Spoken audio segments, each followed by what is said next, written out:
estrogen creams. We also have an option of an oral tablet that may help with the vaginal health. So, ya, jadi memang pengobatannya tadi setelah mungkin sudah disinggung oleh pembicara yang sebelumnya juga ada yang berbasis hormonal dan yang kedua non hormonal ya. Nanti kita akan lihat satu persatu ya. so one of Nah, di sini saya bawakan suatu jurnal yang baru tahun 2020 dari North American Menopause Society. Jadi di sini dia telah menyebutkan bahwa ternyata genitourinary syndrome of menopause itu mempengaruhi bisa sampai 84% wanita menopause ya. Jadi ragam gejalanya saya rasa tadi sudah banyak disinggung atau disebutkan. Untuk ragam terapinya memang kita bisa lihat di sini tergantung kalau dia ringan ya, kita bisa menggunakan yang non hormonal tadi telah disebutkan oleh yang di video sebelumnya. Jadi kita bisa juga menggunakan hanya lubrikan ya, jadi pelumas untuk vagina gitu ya, maupun pelembab vagina ya. Jadi kalau memang gejalanya berat, tentu saja memang harapannya tentu mesti menggunakan hormonal ya. Hormonal di sini ada hormonal yang bersifat lokal sebetulnya ya. Jadi ada sediaan tablet vagina ya, dengan dosis rendah atau DHEA vaginal, maupun hormonal yang tablet oral atau yang kita minum ya. Jadi itu sistemik. Yang di sini yang disinyalir banyak yang takut ya, karena udah takutnya nanti dapat merangsang terjadi kanker payudara dan sebagainya ya. Nah, untuk yang penanganan yang terakhir dikembangkan itu yang berbasis energi ini yang ingin saya nanti sebutkan atau saya bawakan. Jadi ada terapi laser ya, atau salah satu yang lain adalah radio frequency. Nah, bagaimana kalau yang satu lagi ya, stress urinary incontinence ya, tadi telah saya singgung sedikit. Ini juga saya mau kasih lihat video sebuah sad story ya dari seorang ibu yang menderita SUI ini ya, supaya bapak ibu semua juga bisa lebih memahami mungkin atau lebih mendapat gambaran ya sebenarnya kejadiannya seperti apa gitu ya dari SUI ini ya. Jadi memang bisa mengalami sekitar 30% ya dari perempuan ya, 1 dari 3 perempuan ya.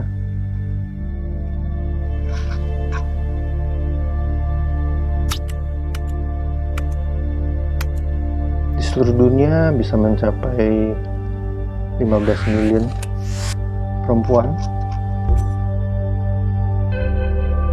Jadi dia nggak bisa ditahan kencingnya saat Anda batuk, bersin, ketawa, berolahraga seperti ibu ini. Dia usianya sekitar 40 menjelang 50, anaknya ada 3. Kita dengarkan. I felt isolated, especially as my girls got older and were asking me to do things that I knew physically I could do, but it wasn't convenient if I wasn't near home and I couldn't have a change of underwear. Laughing with my girls, just getting in a good, gut-wrenching laugh with them, I would dread because I would leak urine. Ya, self-conscious. Pasti akan bocor. And I could tell she was a bit unhappy with herself. After the birth of my 3rd child, it had gotten so bad and I was having to change my way of doing things so much, I felt very frustrated. I got mad when my mom would say, do those Kegel exercises, because that wasn't working for me anymore. And it was so past just a little drop here and there. I was literally wetting my pants. So when that would happen at a restaurant or in the grocery store, yes, I think you could say depression's part of it. Frustration, embarrassed. It made me feel sad to see her like that. And so when I'm sitting there watching them swing or watching them play with a dog or any of those activities, it made me feel left out. Merasa left out. I felt like mentally I wanted to get in there and play, and physically I could handle it, but I really didn't want to go change my underwear. Iya. Jadi telah disebutkan ya tadi bagaimana dia itu pengen sekali menemani anak-anaknya bermain, cuman dia tidak berdaya karena dia pasti harus bolak-balik ganti celananya ya, karena karena ngompol itu ya. Jadi stress urine incontinence pun telah sangat populer sebetulnya ya. Jadi even di Amerika saja FDA pun sampai membuat suatu laman tersendiri mengenai ini ya. Karena emang penanganannya nanti ada beberapa macam ya. Terus juga ini bisa dilihat satu laman WebMD yang cukup terkenal ya untuk di bidang kedokteran untuk awam juga ya. Jadi sinilah bisa dilihat apa yang menjadi penyebabnya ya, gejalanya seperti apa. Nah sebenarnya apa sih penyebabnya ya? Mungkin pada ini ya bertanya-tanya ya, kok orang bisa. Nah ini sebetulnya saya ingin menampilkan gambar.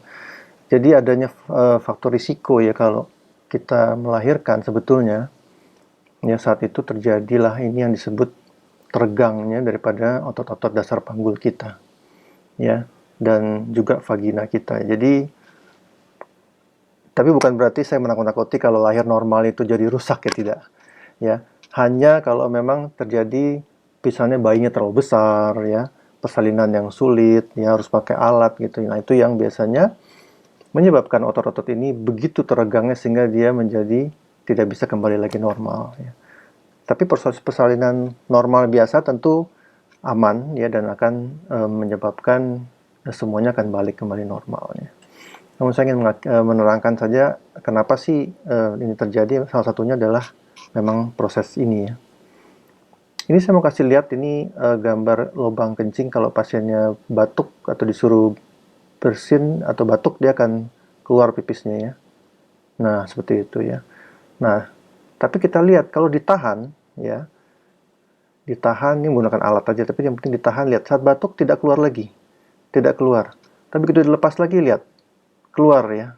Nah jadi sebetulnya apa yang terjadi, bahwa terjadi kelemahan ya, kelemahan dari struktur vagina dan otot dasar panggul di bawah situ ya. Itu yang menyebabkan kala kita batuk ada tekanan dari perut kita ke bawah. Nah itu yang menyebabkan dia bergerak ya, karena udah kendor di bawah, dia terjadi bergerak, dan sehingga kencing yang di dalam kandung kencing kita harusnya nggak keluar, dia keluar seperti itu ya. Oke. Nah terapi-terapinya apa yang bisa kita lakukan ya? Tentu saja kalau kita berpikir otot dasar panggul kita sudah lemah, tentu logikanya ya kita kuatkan lah ya. Ya banyak yang terapi yang sangat populer itu adalah terapi memperkuat latihan otot dasar panggul kita ya, yaitu latihan Kegel. Saya rasa mungkin Bapak Ibu-Ibu telah banyak mengenal terapi Kegel ya. Jadi latihan dikuatin lagi, kita mengkontraksikan otot dasar panggul kita supaya kuat lagi ya. Namun kadangkala terapi Kegel itu tidak semudah demikian melakukannya ya, karena terapi itu harus dilakukan dengan konstan ya, setiap hari, nggak boleh putus, dan lamanya bisa sampai 3 bulan, harus on terus ya. Kadang-kadang kita kesibukan macam-macam ya, atau kita juga mungkin bosan, jadi kadang-kadang mungkin akhirnya tidak juga begitu berhasil ya. Nah disinilah dikembangkan terapi-terapi yang juga bisa membantu ya. Salah satunya adalah terapi laser pada vagina ya. Mungkin Bapak dan Ibu-Ibu banyak juga mengetahui terapi laser digunakan pada wajah. Tapi ternyata laser juga dapat berfungsi baik untuk vagina ya. Di sini saya ambil satu studi yang cukup baru ya, 2019 ya.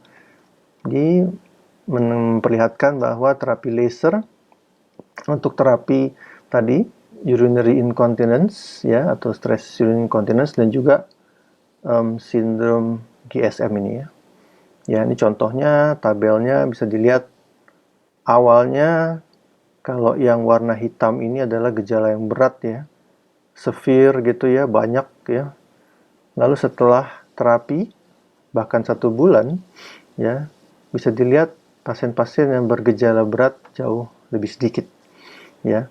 Pasien-pasien yang bergejala berat itu tentu saja sudah berkurang, gejalanya menjadi gejala ringan paling tidak ya, gejala ringan atau tidak sama sekali bahkan ya. Dan setelah itu pun dalam pemantauan sampai 6 bulan pun masih jauh cukup baik seperti itu. Ya.